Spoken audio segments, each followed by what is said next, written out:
Amigos e amigas, canal Xavier, voltando depois de um interregno, adoro essa palavra, interregno, de meses e meses e meses. Gente, fazer vídeo para o YouTube parece ser fácil, e às vezes até é, mas você fazer um vídeo é fácil. Liga aqui o celular ou a câmera e solta o verbo, fala aí o que der na telha e vamos que vamos. Mas não é assim. Não é assim. Para se manter um trabalho constante, né, para você fazer uma sequência de muitos e muitos e muitos vídeos, há canais aí em que as pessoas estão há anos e anos e anos, até mais de 10 anos, fazendo vídeos. Para isso é preciso muito trabalho. É preciso muito trabalho. E, bom, o meu canal, até pelo menos antes de eu fazer esse interregno, não tinha nenhum tipo de recurso. Eu não ganhava dinheiro no YouTube, eu não tinha patrocínio, não tinha oferta voluntária, não tinha dízimo, não tinha nada. Então, tem um trabalho e outras questões na vida, né, como todas as pessoas têm, família, casa, questões outras. Então fui obrigado a fazer uma pausa e depois que você perde ali o hábito, né, é como fazer ginástica, né? Você pega o embalo da ginástica e vai, tá numa disposição todo dia, dá uma determinada hora, você quer fazer aqueles exercícios, sente falta e tal. Se acontecer alguma coisa que o faça parar e se essa parada se estender num tempo, rapaz, para você pegar o ritmo de novo é difícil. É difícil. E foi o que aconteceu comigo. Eu parei por um tempo, por problemas e tal, queria voltar, mas sempre tinha uma outra coisa e tal, e o tempo foi passando, foi passando, foi passando, quando eu vi tinha passado muito tempo, e aí eu queria voltar, mas aí já não tinha espaço nas minhas tarefas diárias para encaixar a coisa de fazer vídeo, de preparar, de pensar a respeito, de estudar a respeito do que eu vou falar, e aí fui perdendo o fio da meada. As coisas foram se avolumando e passou um tempão já. Mas ele voltou. O boêmio voltou novamente. Aqui estou eu e vamos que vamos, né? Vamos ver até onde a gente chega, até onde a gente vai. Vamos ver se eu consigo fazer uma coisa mais profissional daqui para frente. Bom, dito isso, vamos à coisa essencial desse vídeo, que é o mundo que havia quando eu parei de fazer os vídeos e o mundo que agora o canal voltando encontra. É o mundo de Donald Trump, é o mundo da guerra da Ucrânia já no seu terceiro ano, né, indo para o quarto, o genocídio brutal,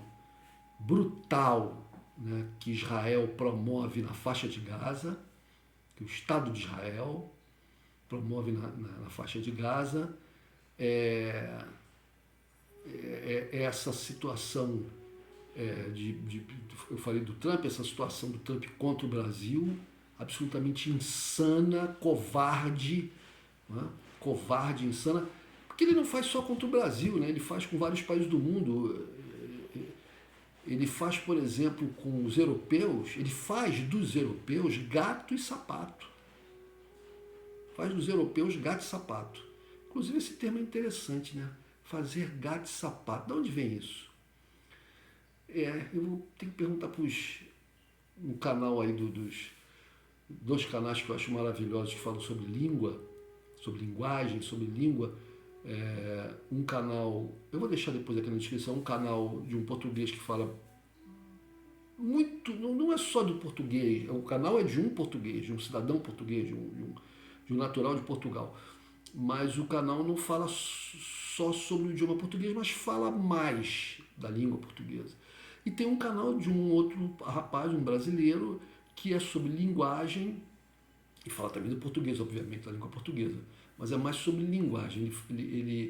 Ele se ele trata mais das questões da linguagem dos vários idiomas e da questão da linguística, enquanto que esse outro canal do português, do cidadão português, ele fala mais especificamente da língua portuguesa, mas não só. Vou deixar na descrição. Mas, voltando lá, gato e sapato. Donald Trump faz gato e sapato dos europeus. E vendo aqui algumas mídias europeias, eu fico impressionado, algumas mídias portuguesas, eu fico impressionado, nomeadamente eu fico impressionado, eu vejo essa mídia, porque nessa mídia existem 3 pessoas que eu acho fantásticos, comentadores de geopolítica, né? Mas de resto, todos os outros são lambibotas dos americanos, lambibotas. E mesmo quando se rebelam contra o Donald Trump, atual presidente dos Estados Unidos, né?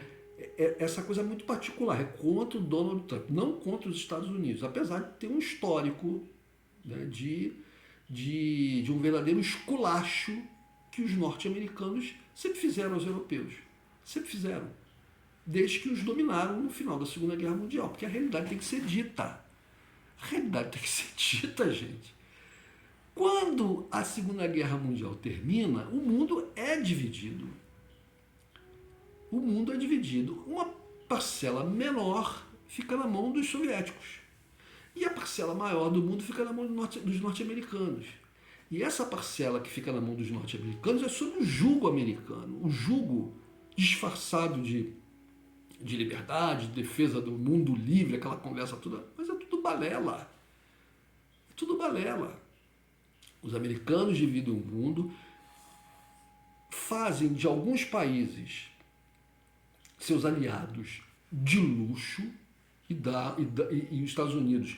E os Estados Unidos dão a esses países um status e um patamar econômico superior, os Estados Unidos permitem que esses países tenham um padrão de vida elevado e até se desenvolvam industrialmente, etc. Né? Porque o perigo comunista era muito grande.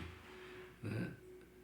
E quando eu falo comunista, eu estou me referindo a todos aqueles que não se enquadravam ao esquema americano. O que não tinha muita saída. Se você não se enquadrasse no sistema norte-americano, você tinha que correr para debaixo das asas, das penas da grande mãe Rússia. Não havia saída. Um país sozinho, havia duas superpotências no mundo, Estados Unidos e Rússia, e União Soviética. Não havia outras. Então você tinha que estar sob o cuidado de um ou o cuidado de outro. A China, de início, estava do lado dos soviéticos, mas depois se estranharam. E a China não ficou de um lado nem de outro. Ficou isolada. Mas a questão é que a China, apesar de não ser uma grande potência naquela época, a China era absurdamente grande, geograficamente falando, e em população.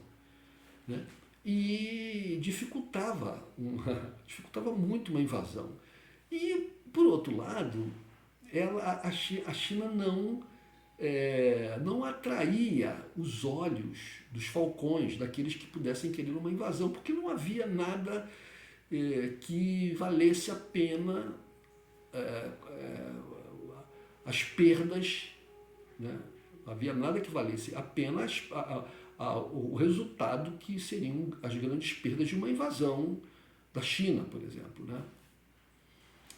A alternativa seria jogar bombas atômicas, mas mesmo bombas atômicas, a gente tem que entender um pouco isso. Né?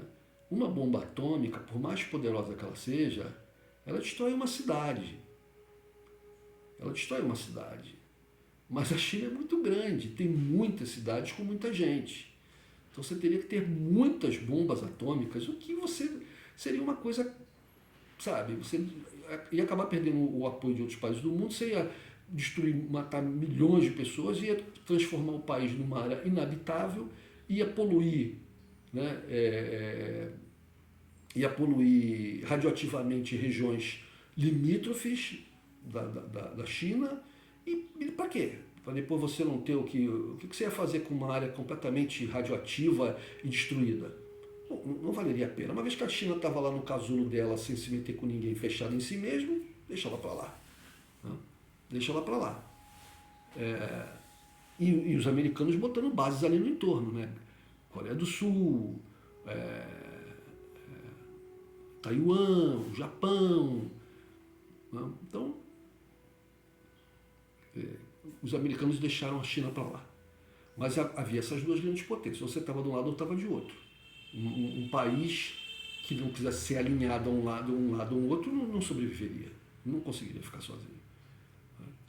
Então, os americanos, na parte que lhes coube, eles tinham um domínio que lhes interessava, que era o domínio econômico, né, e o domínio das narrativas, e o domínio ideológico.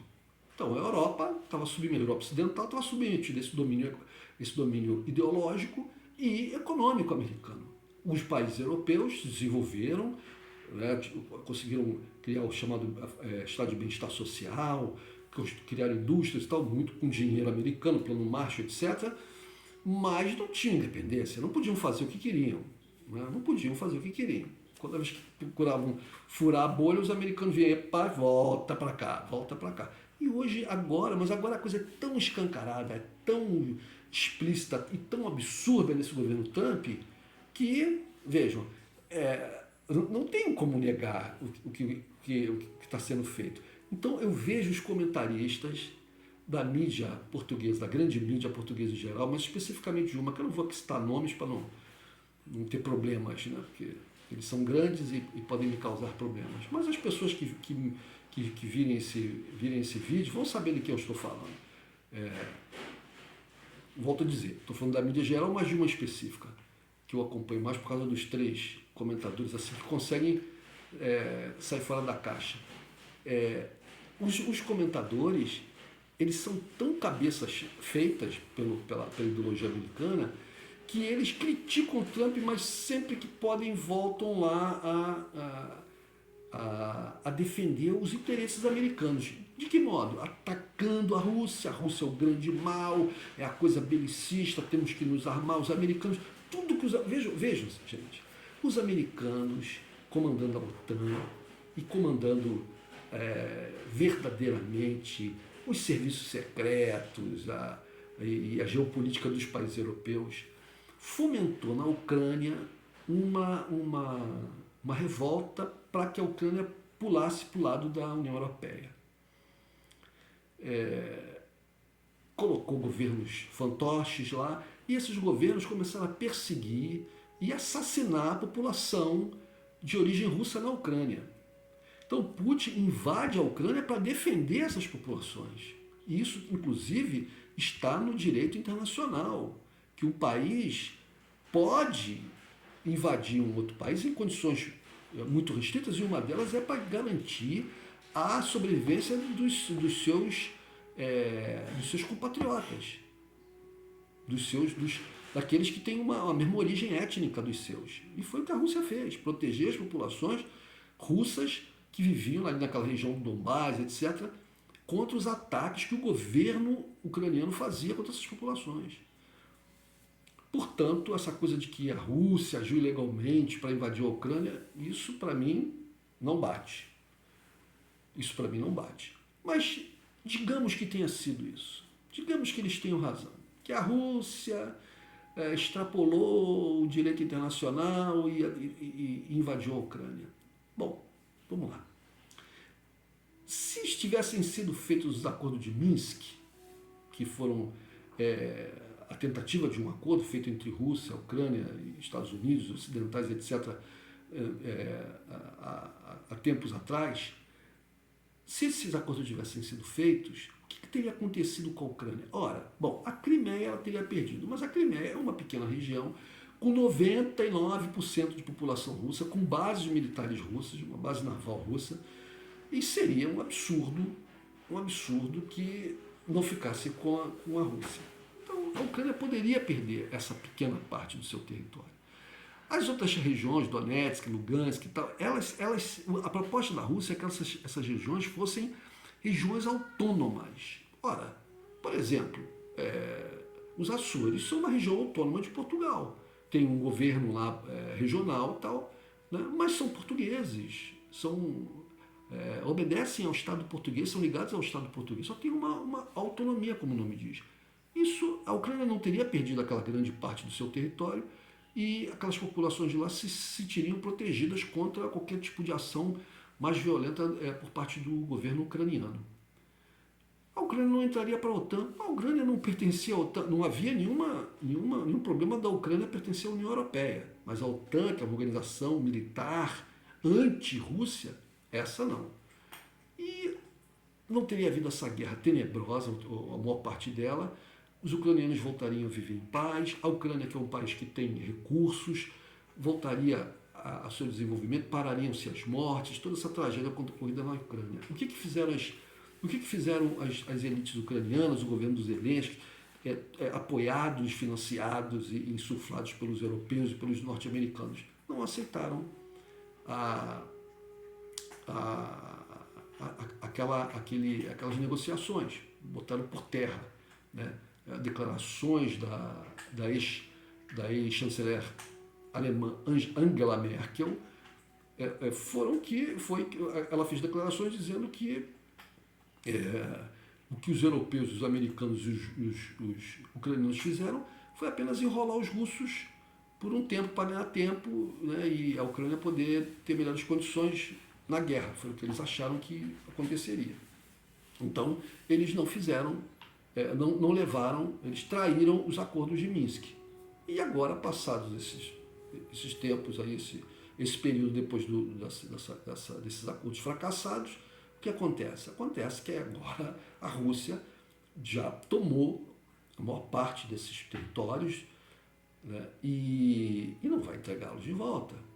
Quer dizer, depois que a Rússia perdeu milhares de homens, equipamentos, investiu uma parte considerável do seu PIB, da sua riqueza, numa guerra tenebrosa, porque os americanos... Porque se fala muito agora, não, porque a Rússia está sendo apoiada pela China, pela Coreia do Norte e pelo Irã. Bom, excetuando-se a China, que é uma grande potência, né, a Coreia do Norte e até mesmo o Irã, que é maior do que a Coreia do Norte, uma economia maior, mesmo assim, são países ultra sancionados,